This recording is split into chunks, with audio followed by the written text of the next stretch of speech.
Hello viewers, welcome to our doctor. Doctor గారు, నా వయసు 55 సంవత్సరాలు. సంవత్సరం నుండి నా 2 మోకాళ్ళలో తీవ్రమైన నొప్పులు. డాక్టర్ గారిని సంప్రదిస్తే నాది ఆస్టియో ఆర్థరైటిస్ సమస్య అని మందులు రాసిచ్చారు. మందులు వాడినన్ని రోజులు నొప్పి పర్వాలేదనిపిస్తుంది. మందులు మానేయగానే తిరిగి సమస్య మొదలవుతుంది. నా సమస్యకు శాశ్వత పరిష్కారం తెలపగలరు? మీ ప్రశ్నకు డాక్టర్ గారి సమాధానం. యూజువలీ ఇప్పుడు మీకున్న సమస్య ఆస్టియో ఆర్థరైటిస్ అంటాం. అది మనకి మోకాళ్ళ అరుగుదల వల్ల వచ్చేది.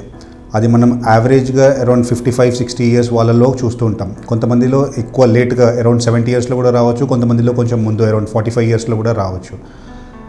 మీకు ఇప్పుడు ఆ ఆస్టియో ఆర్థరైటిస్ అనేది మనం గ్రేడింగ్ చేస్తాం, గ్రేడ్ 1, 2, 3, 4 అనే విధంగా. సో ప్రాబబ్లీ మీకు మందులు వాడుతున్నారు, నొప్పి తగ్గుతుంది అంటే మీరు అరౌండ్ గ్రేడ్ 1, 2 స్టేజ్లో ఉండొచ్చు. సో దానికి మందులతో పాటు మీరు చేయాల్సిన కొన్ని లైఫ్ స్టైల్ మోడిఫికేషన్స్ ఉంటాయి. అంటే బరువు తగ్గడం, కింద కూర్చోకపోవడం, సక్కుల ముక్కులం వేసుకొని కూర్చోకపోవడం, ఊరుకూరికే మెట్లు ఎక్కడం దిగడం, ఇవన్నీ తగ్గించుకున్న కొద్దిగా ఆ మందుల నుంచి మీరు విముక్తి పొందొచ్చు. లేకపోతే మీరు ఇవన్నీ మందులతో పాటు లైఫ్ స్టైల్ మోడిఫికేషన్స్ కూడా చాలా ఇంపార్టెంట్. అవి రెండు మనం కలిపి చేసినప్పుడే శాశ్వత పరిష్కారం దొరుకుతుంది. డాక్టర్ గారు, నా వయసు 28 సంవత్సరాలు. నేను ఫుట్బాల్ ఆడుతుండగా నా మోకాలికి దెబ్బ తగిలింది. డాక్టర్ని సంప్రదిస్తే మోకాలు ACL టేర్ అయిందని చెప్పారు. సర్జరీ చేసి సరిచేయాలని అన్నారు. నా సమస్యకు కేవలం సర్జరీయే మార్గమా, వేరే ఏదైనా పరిష్కారం మార్గం ఉందా తెలపగలరు? మీ ప్రశ్నకు డాక్టర్ గారి సమాధానం. ఇవి మనం స్పోర్ట్స్ ఇంజరీస్ అంటామండి. మన మోకాలు చుట్టూ ఎముకలతో పాటు లిగమెంట్స్ అనేవి ఉంటాయి. దాంట్లో మోస్ట్ ఇంపార్టెంట్ లిగమెంట్స్ వచ్చేసి ఒకటి MCL medial collateral ligament, LCL lateral collateral ligament. ఇవి రెండు మోకాలి బయట భాగంలో ఉంటాయి. ఇంట్రా ఆర్టికులర్ అంటే మోకాలు లోపల ఉండేటివి ACL అంటే యాంటీరియర్ క్రూషియేట్ లిగమెంట్, PCL అంటే పోస్టీరియర్ క్రూషియేట్ లిగమెంట్. వీటితో పాటు మెనిస్కస్ అనే 2 రబ్బర్ లాంటి స్ట్రక్చర్స్ కూడా ఉంటాయి, both medial and lateral meniscus. Young పర్సన్స్లో ఫర్ ఎగ్జాంపుల్ మీ ఏజ్ గ్రూప్లో ఈ స్పోర్ట్స్ ఇంజరీస్ అయినప్పుడు ఈ ACL మోస్ట్ కామన్గా టేర్ అయ్యేది ACL అనమాట, మన యాంటీరియర్ క్రూషియేట్ లిగమెంట్. దానితో పాటు lateral meniscus or medial meniscus tear కూడా ఉండొచ్చు. ఇప్పుడున్న పరిస్థితుల్లో, ఇప్పుడున్న లేటెస్ట్ అడ్వాన్స్మెంట్ టెక్నాలజీస్లో ACLని రిపేర్ చేసుకుంటే దానికి చాలా మంచి రిజల్ట్స్ ఉన్నాయి. వాటిని చేయించుకోకపోతే ఏమవుతుంది అంటే మీకు ఆ మోకాలు అరుగుదల ఏదైతే మనకు పెద్ద వయసులో రావాల్సింది అది మనకు చాలా తొందరగా వచ్చే అవకాశం ఉంటుంది. ఇప్పుడు ACL రికన్స్ట్రక్షన్ ఇప్పుడు చాలా లేటెస్ట్ అడ్వాన్స్ స్టేజ్లో ఉంది. మన బాడీలో నుంచే ఒక చిన్న లిగమెంట్ టెండాన్ని తీసి దాన్ని మనం లిగమెంట్ లాగా తయారు చేసి పైన ఒక చిన్న బటన్ అండ్ కింద ఒక స్క్రూస్ తోటి వేసి ఫిక్స్ చేసి పెడతాం. దానివల్ల పేషెంట్ నెక్స్ట్ డే నుంచి నడవడం మొదలు పెట్టవచ్చు. Within 1 month active exercise start చేయొచ్చు. అండ్ వితిన్ 6 మంత్స్లో యాక్టివ్ కాంటాక్ట్ స్పోర్ట్స్ కూడా ఆడొచ్చు. హై లెవెల్ స్పోర్ట్స్ కూడా కంపల్సరీగా ఆడొచ్చు. డాక్టర్ గారు, నా వయసు 59 సంవత్సరాలు. తీవ్రమైన మోకాళ్ళ నొప్పులతో బాధపడుతున్నాను. డాక్టర్ని సంప్రదిస్తే 2 మోకాళ్ళు అరిగిపోయాయని తెలిపారు. అయితే మోకాళ్ళకు ఇంజెక్షన్ చేయించుకుంటే నా సమస్యకు పరిష్కారం ఉంటుందని అన్నారు. డాక్టర్ గారు, ఇంజెక్షన్లు ఉన్నాయా? అవి ఎంతవరకు పనిచేస్తాయి? వాటి వల్ల ఏమైనా సైడ్ ఎఫెక్ట్స్ ఉంటాయా? వివరించగలరు? మీ ప్రశ్నకు డాక్టర్ గారి సమాధానం. మీకు 59 సంవత్సరాలు ఉన్నప్పుడు మీకు మోస్ట్ కామన్లీ అది ఆస్టియో ఆర్థరైటిస్ అయి ఉంటుందండి. అంటే మన మోకాలు అరుగుదల. ఇందాక నేను చెప్పినట్టు దాంట్లో 4 స్టేజెస్ ఉంటాయి. Stage 1, 2, 3 and 4. Usually first and second స్టేజ్లో ఉన్నప్పుడు మనము కన్జర్వేటివ్ ట్రీట్మెంట్ అంటే కొన్ని నొప్పికి మందులు, వాళ్ళు తీసుకోవాల్సిన జాగ్రత్తలు, వాటి గురించి మాట్లాడతాం. అరౌండ్ స్టేజ్ 3లో ఉన్న వాళ్ళలో ఏదైతే మందులతోటి నొప్పులు తగ్గనప్పుడు ఈ ఇంజెక్షన్స్ ప్రిస్క్రైబ్ చేస్తాం. ఈ ఇంజెక్షన్స్లో 2 రకాల ఇంజెక్షన్స్ ఉన్నాయండి. ఒకటి మన మోకాల్లో ఆయిల్ ఇంజెక్షన్స్ అంటాం వాటిలో మోకాల్లో గుజ్జు పెంచే ఇంజెక్షన్స్, అవి హైలూరోనిక్ యాసిడ్ ఇంజెక్షన్స్.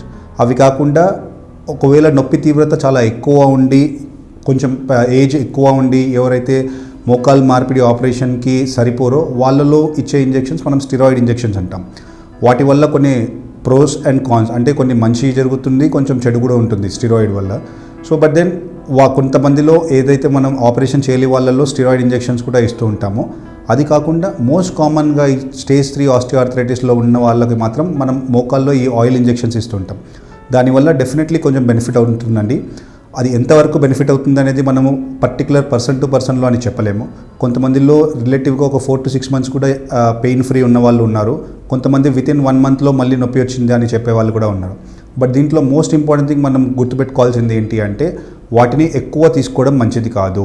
సంవత్సరంలో ఒక 3-4 సార్లు కంటే ఎక్కువ తీసుకోవద్దు. రిపీటెడ్ ఇంజెక్షన్స్ నీ జాయింట్కి ఇస్తున్నా కొద్దిగా ఈ నీ జాయింట్లో మళ్ళీ ఇన్ఫెక్షన్ ఫ్లేరప్ అయ్యే అవకాశం ఉంటుంది. ఎస్పెషలీ ఒకవేళ మీరు ఫ్యూచర్లో కనుక మోకాలు మార్పిడి ఆపరేషన్ చేయించుకుందామనే ఉద్దేశం ఉన్నట్లయితే ఇట్లాంటి ఇంజెక్షన్స్ అవాయిడ్ చేస్తే బెటర్. టెంపరీ పెయిన్ రిలీఫ్ కోసం కొంతమంది స్టెరాయిడ్ వాళ్ళంతట వాళ్ళే అడిగి మరీ తీసుకుంటారు. అలాంటి వాటిలో ఇవ్వచ్చు, నో ప్రాబ్లం. కాదని ఎక్కువ మాత్రం తీసుకోవద్దు. ఇయర్లీ ఒక 3 to 4 ఇంజెక్షన్స్ కంటే ఎక్కువ అయితే తీసుకోకూడదు. డాక్టర్ గారు, జాయింట్ రీప్లేస్మెంట్ సర్జరీలు చేసినప్పుడు ఏ అంశాలకు ప్రాధాన్యత ఇస్తారు? వయస్సా, నొప్పి తీవ్రత, రేడియాలజికల్ రిపోర్టులా వివరించగలరు? మీ ప్రశ్నకు డాక్టర్ గారి సమాధానం. జాయింట్ రీప్లేస్మెంట్ సర్జరీస్ అనేది మనం మెయిన్గా మోకాలకి అండ్ తొంటికి చేస్తామండి. అందులో మనం తొంటి కంటే ఎక్కువ మోకాలకి రెగ్యులర్గా చేస్తూ ఉంటాం. అది ఎందుకు?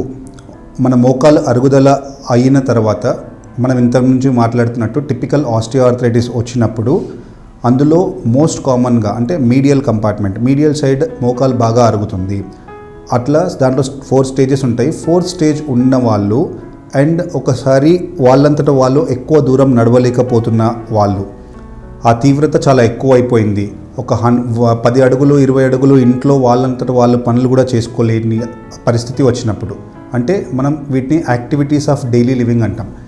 ఏ సమస్యనైనా మనం సమస్యగా ఎప్పుడు పరిగణిస్తాము అంటే ఆ సమస్య వల్ల వాళ్ళంతటా వాళ్ళు రెగ్యులర్గా చేసుకునే పనులు, మనం పొద్దున్న లేచి బ్రష్ చేసుకోవడం, ఇంట్లో తిరగడము, టిఫిన్ తినడానికి కూర్చోవడము, లేవడము, కింద కూర్చోవడం, లేవడం, ఇవన్నీ డైలీ డే టు డే యాక్టివిటీస్కి ఇబ్బంది అయినప్పుడు దాన్ని మనం సమస్యగా పరిగణిస్తాం. అట్లాంటి వాళ్ళల్లో మనం వాళ్ళని అసెస్ చేసి వాళ్ళకి ఫుల్ లెంత్ ఎక్స్రేస్, మోకాల్ ఎక్స్రేస్ తీసి ఏ కంపార్ట్మెంట్ ఎంత అరిగింది అనేది చూసి దాని ప్రకారంగా ఆడవాళ్ళ మగవాళ్ళ వాళ్ళ సైజింగ్ ఎంత ఉంది అనేది చెక్ చేసి దాని ప్రకారంగా మనం మోకాలు మార్పిడి ఆపరేషన్ చేస్తాం. డాక్టర్ గారు, నా వయసు 62 సంవత్సరాలు. 5 సంవత్సరాల క్రితం మోకాళ్ళ ఆపరేషన్ చేయించుకున్నాను. అయితే శరీరంలో ఇంప్లాంట్ అనేది ఎన్ని సంవత్సరాల వరకు ఉండొచ్చు? దాన్ని మారుస్తూ ఉండాలని అంటున్నారు. ఇది వాస్తవమేనా తెలుపగలరు? మీ ప్రశ్నకు డాక్టర్ గారి సమాధానం. మీరు 5 సంవత్సరాలు అయింది మోకాలు మార్పిడి ఆపరేషన్ చేయించుకొని ఇప్పటివరకు ఏమీ ఇబ్బంది లేదు అంటే అది వెరీ గుడ్ సర్జరీ అండి. యూజువలీ మనం మోకాలు మార్పిడి ఆపరేషన్ చేసిన తర్వాత వాటిలో ఇంప్లాంట్స్ మార్చాల్సిన అవసరం లేదు, అన్లెస్ అండ్ అంటిల్ ఏమైనా కాంప్లికేషన్స్ వస్తే తప్ప. కాంప్లికేషన్స్ ఏమి రావచ్చు? First and most important complication infection. So usually first 1 year infection రాకపోతే దాని తర్వాత ఇన్ఫెక్షన్ వచ్చే ఛాన్స్ క్రమక్రమంగా తగ్గుతుంది. ఒకవేళ ఇన్ఫెక్షన్ లేకపోతే మాత్రం దాన్ని మార్చాల్సిన అవసరం లేదు. నెక్స్ట్ కాంప్లికేషన్ వచ్చేసి ఇంప్లాంట్ లూజనింగ్, అంటే మనం లోపల ఏదైతే ఇంప్లాంట్ వేసామో అది లూజన్ అవ్వచ్చు. అగైన్ దానికి కూడా మోస్ట్ కామన్ కాజ్ ఇన్ఫెక్షన్ అయి ఉంటుంది. కొన్నిసార్లు వేరే కారణాల వల్ల కూడా, అంటే మళ్ళీ ఏమైనా కింద పడ్డా కానీ, మళ్ళీ ఏమైనా స్లిప్ అయ్యి కొంచెం ఇంజురీ అయినా, అట్లాంటి పరిస్థితుల్లో కానీ, వేరే పరిస్థితుల వల్ల దేనివల్ల అయినా ఇంప్లాంట్ లూజ్ అయ్యి దానివల్ల ఇబ్బంది అవుతుంది అన్నప్పుడు మళ్ళీ అప్పుడు మార్చాల్సి ఉంటుంది. దాన్ని మనం రివిజన్ రీప్లేస్మెంట్ అంటాము. అట్లాంటి కండిషన్స్లో ఒకవేళ కనుక ఫస్ట్ ఇంప్లాంట్ ఉంటే ఫస్ట్ ఇంతకుముందు ఉన్న ఇంప్లాంట్స్ని తీసేసి యాంటీబయాటిక్ సిమెంట్ లాంటిది పెట్టి ఒకసారి ఆ ఇన్ఫెక్షన్ కంప్లీట్గా కంట్రోల్ అయిన తర్వాత మళ్ళీ అప్పుడు రివిజన్ రీప్లేస్మెంట్ చేస్తాము. డాక్టర్ గారు, నా వయసు 52 సంవత్సరాలు. నా బరువు 85 కిలోలు. నాకు ఎలాంటి ఆరోగ్య సమస్యలు లేవు. గత 2 నెలల నుండి ఉదయం లేచి కాళ్ళు క్రింద పెట్టగానే అరికాళ్ళు తీవ్రమైన నొప్పులుగా ఉంటున్నాయి. అలాగే కొంచెం ఎక్కువసేపు నిలబడ్డా కూడా నొప్పులు వస్తున్నాయి. ఇది ఏమైనా ప్రమాదకరమైన సమస్య? పరిష్కారం తెలుపగలరు? మీ ప్రశ్నకు డాక్టర్ గారి సమాధానం. దీన్ని మనం టిపికల్గా ప్లాంటర్ ఫేషియైటిస్ అంటామండి. ఇది యూజువలీ బాడీలో ప్రోటీన్ కంటెంట్ ఎక్కువ తీసుకునే వాళ్ళు, దాంట్లో సీరం యూరిక్ యాసిడ్ ఎక్కువై డిపాజిట్ అయిన వాళ్ళలో వస్తుంది. ఇది యూజువలీ చలికాలంలో ఎక్కువ వచ్చే అవకాశం ఉంటుంది. అట్లా అని చెప్పేసి ప్రతి ఒక్కరికి వస్తుందా అంటే అలానేం లేదు. సో దానికి మోస్ట్ కామన్ కాజ్ వచ్చేసి అగైన్ నేను చెప్పినట్టు ఆ సీరం యూరిక్ యాసిడ్ డిపాజిట్ అవ్వడం వల్లనే. సో ఒకసారి ఫస్ట్ మనం హాస్పిటల్కి వస్తే ఆ serum uric acid level check చేయించుకుంటాము. దాని ప్రకారంగా అది ఎక్కువ ఉంటే దానికి అవసరమున్న మందులు వాడాల్సి ఉంటుంది. అదే కాకుండా మీరు ఇంట్లో తీసుకోవాల్సిన జాగ్రత్తలు కొన్ని ఉంటాయి ఇట్లాంటివి అవాయిడ్ చేయడానికి. ఒకటి, ఫస్ట్ బొద్దులు లేవంగానే కాలు కింద పెట్టే ముందు కొంచెంసేపు పాదంని పైకి కిందికి ఆడిస్తే కొంచెం అది ఫ్రీ అయిన తర్వాత అప్పుడు నడిస్తే కొంచెం ఈజీగా ఉంటుంది. అది కాకుండా కొంచెం గోరువెచ్చటి నీళ్ళల్లో పాదం పైకి కిందికి ఆడించడం, అది కూడా ఒక కైండ్ ఆఫ్ ఎక్సర్సైజ్. అది కాకుండా కాఫ్ ఎక్సర్సైజెస్, వాటితోటి వల్ల కూడా మీకు చాలా రిలీఫ్ ఉంటుంది. అండ్ మోస్ట్ ఇంపార్టెంట్ థింగ్, కొంచెం మెత్తటి చెప్పులు వేసుకోవడం. ఈ మెత్తటి చెప్పులు వేసుకోవడం వల్ల వాటి దగ్గర మనకి ఆ నొప్పి తీవ్రత అనేది చాలా తగ్గుతుంది. అండ్ ఈ సీరం యూరిక్ యాసిడ్, అగైన్ మనం ముందు మాట్లాడినట్టు ఆ సీరం యూరిక్ యాసిడ్ తక్కువ ఉండాలంటే ఏం చేయాలి? వాటికి కొన్ని ఫుడ్స్ అవాయిడ్ చేయాల్సి ఉంటుంది. ఎస్పెషలీ ఆల్కహాల్ వీటితోటి ఎక్కువ అవుతుంది సీరం యూరిక్ యాసిడ్. అది కాకుండా నాన్ వెజిటేరియన్ లైక్ మనం రెగ్యులర్గా తినే మటన్ కానీ చికెన్ కానీ వీటి వల్ల ఎక్కువ అవుతుంది. అది కాకుండా protein rich foods like cheese, paneer వీటిల్లో కూడా ప్రోటీన్ కంటెంట్ ఎక్కువ ఉంటుంది. ఆ ప్రోటీన్ కంటెంట్ అది మెటబలైట్ అయిన తర్వాత యూరిక్ యాసిడ్ లాగా మారుతుంది. ఆ యూరిక్ యాసిడ్ వెళ్ళి డిపాజిట్ అయినప్పుడే ఈ నొప్పులు ఎక్కువగా వస్తుంది. సో ఈ వాటికి సంబంధించినట్టుగా ఆ ఫుడ్ కంట్రోల్ చేసుకొని మనం ఆ మెథడ్ చెప్పులు వాడుకొని ఈ జాగ్రత్తలు పాటిస్తే డెఫినెట్గా మీకు పెయిన్ రిలీఫ్ ఉంటుంది. డాక్టర్ గారు, నా వయసు 65 సంవత్సరాలు. గత 10 సంవత్సరాల నుండి షుగర్తో బాధపడుతున్నాను. గత నెల రోజుల నుండి నా కుడి భుజం పట్టేసినట్టుగా ఉంది. నొప్పితో చెయ్యి కదిలించలేకపోతున్నాను. డాక్టర్ దగ్గరికి వెళ్తే నా సమస్యను ఫ్రోజన్ షోల్డర్ సమస్యగా గుర్తించి మందులు ఇచ్చారు. మందులతో నయం కాకపోతే సర్జరీ చేయాలన్నారు. ఈ వయసులో సర్జరీ చేయించుకోవాలంటే భయంగా ఉంది. నా సమస్యకు సరైన పరిష్కారం చూపించగలరు? మీ ప్రశ్నకు డాక్టర్ గారి సమాధానం. ఫ్రోజన్ షోల్డర్ దాన్ని మనం రకరకాల పేర్లతో పిలుస్తామండి. అదెసివ్ క్యాప్సులైటిస్ అని, పెరియార్థరైటిస్ షోల్డర్ అని చెప్పేసి రకరకాలుగా పిలుస్తాం వాటిని. అది మోస్ట్ కామన్గా షుగర్ ఉన్న వాళ్ళలో వస్తుంది. అదే కాకుండా థైరాయిడ్ ఉన్న వాళ్ళలో కూడా ఎక్కువ వచ్చే అవకాశం ఉంటుంది. సో దీనికి అగైన్ దీంట్లో కూడా రకరకాల డిఫరెంట్ స్టేజెస్లో ఉంటుంది సివియారిటీ ఆఫ్ గ్రేడింగ్ బట్టి.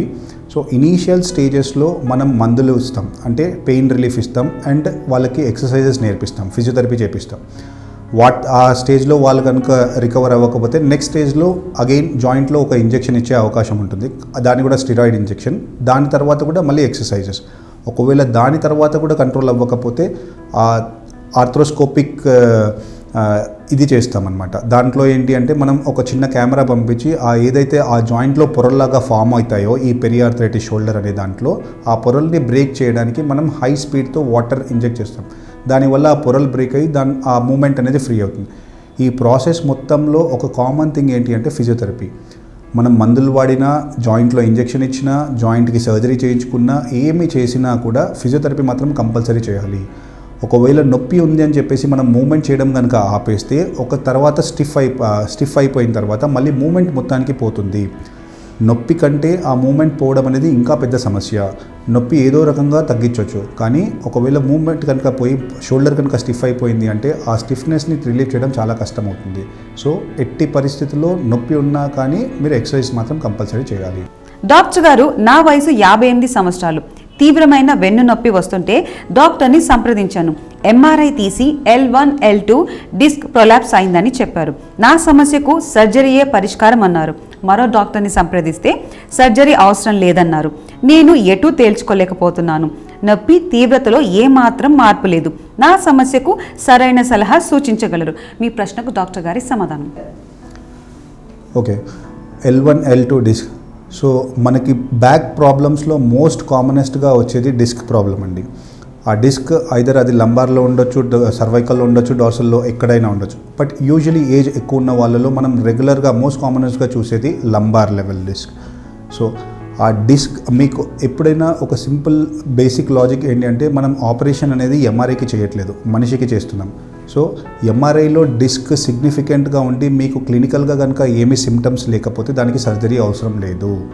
ఎంఆర్ఐలో డిస్క్ సిగ్నిఫికెంట్గా ఉండి మీకు క్లినికల్గా సిమ్టమ్స్ ఉంటే, అది కూడా మీ నొప్పి విపరీతంగా ఉండి మీరు ఒక 15-20 మినిట్స్ కంటే ఎక్కువ కూర్చోలేకపోతున్నారు, ఆర్ ఆ నడుము నొప్పి అనేది కాలికి లాగడం, ఎడమ కాలు కానీ కుడి కాలు కానీ తీవ్రత ఆ లాగడం ఉండడం, అండ్ కాళ్ళల్లో తిమ్మిరి కనుక ఎక్కువ ఉంది, అట్లాంటి సందర్భాల్లో, ఆర్ వీక్నెస్, ఏ నరం పైన అయితే ఒత్తిడి పడుతుందో ఆ నరం సప్లై చేసే మజిల్ వీక్ అయిపోయి ఆ నరం అక్కడ మజిల్ వీక్నెస్ వస్తుంది. అట్లాంటి పరిస్థితుల్లో, ఆర్ ఎల్స్ మూత్రం పోసేటప్పుడు అది తెలియకుండా రావడం, అట్లాంటి కండిషన్స్లో అది ఎమర్జెన్సీ సర్జరీగా చేస్తాం. బట్ అగైన్ నేను చెప్పినట్టుగా డిస్క్ అనేది మనం ఎప్పుడైనా క్లినికల్గా పేషెంట్ తోటి కోరిలేట్ చేసుకొని, పేషెంట్కి నిజం బాగా తీవ్రత సిమ్టమ్స్ ఎక్కువ ఉండి వాళ్ళకి తీవ్రత చాలా ఎక్కువ ఉండి వాళ్ళు చాలా ఇబ్బందిలో ఉన్నప్పుడు ఎంఆర్ఐ తీపించుకొని ఎంఆర్ఐ అండ్ పేషెంట్ని కోరిలేట్ చేసుకొని దాని ప్రకారంగానే మనం సర్జరీ చేస్తాము. చూశారు కదా వ్యూయర్స్, డాక్టర్ గారి సమాధానం. మీకు కూడా ఏదైనా ఆరోగ్య సమస్యలపై సందేహాలు ఉంటే మాకు వాట్సాప్ లేదా ఈమెయిల్ చేయండి. మా వాట్సాప్ నంబర్ 9000009203. మా మెయిల్ ఐడి ourdr123@gmail.com. మీ సలహాలు కమెంట్ బాక్స్లో కమెంట్ చేయండి. మర్చిపోకుండా మా ఛానల్ని సబ్స్క్రైబ్ చేయండి, లైక్ చేయండి, షేర్ చేయండి. Thank you for watching.